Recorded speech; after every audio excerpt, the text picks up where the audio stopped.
شویو یو شیخ الهند رحمت الله علیه حسین احمد مدنی رحمت الله علیه او مولانا عزیر گل رحمت الله علیه د دې څخه کوټ دی په جیل کیو الله الله په دې جیل کې با شیخ الهند رحمت الله علیه ته د تهجد په ټیم کې ګرمي وب حاضر وي مدنی سے بروړي ګرمي وب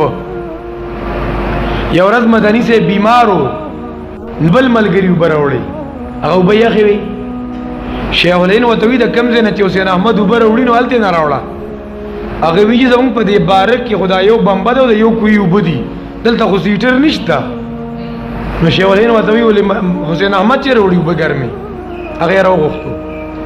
ویګه دا وبتار وخت مې کم نه راوړې او دوی چې ما سوتن سملما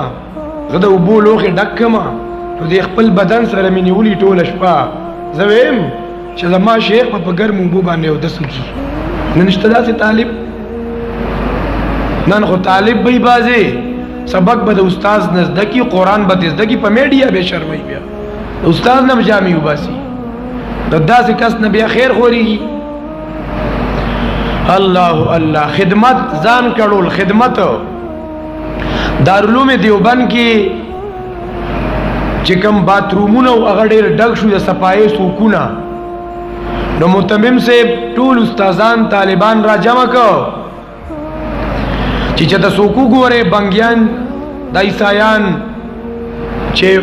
دا زیرا نه پاکي سوک نه ملاوي دو یو ورځ بل ورځ پدری مرز چې وکړه نو نیم باترومونه پاک شویو طالبانو متهم صاحب تویجی بیګه خو چا دا الله دا رضا کار کړی باترومونه پاک کړی دي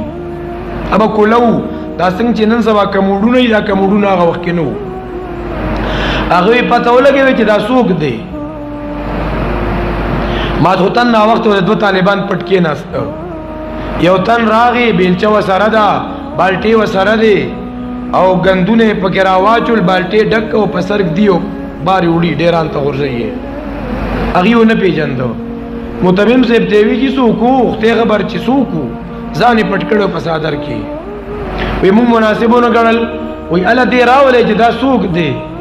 پدری مشپې وته کسان پټ کینولو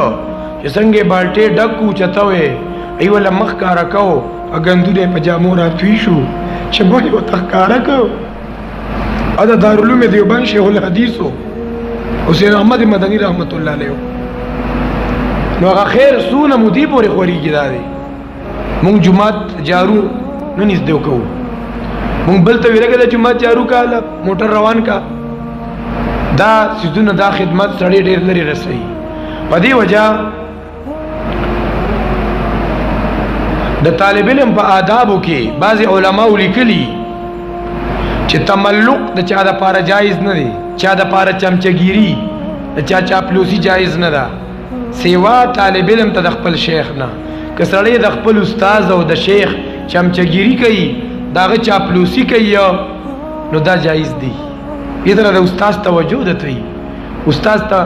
چې کوم دینو بس د پسې لوټي ګرځي چیلم ور پسې ګرځي مطلب دا چې دغه خدمت کوي دا دی طالب علم لر ډیر لري رسي نو اما من جاءك يسعى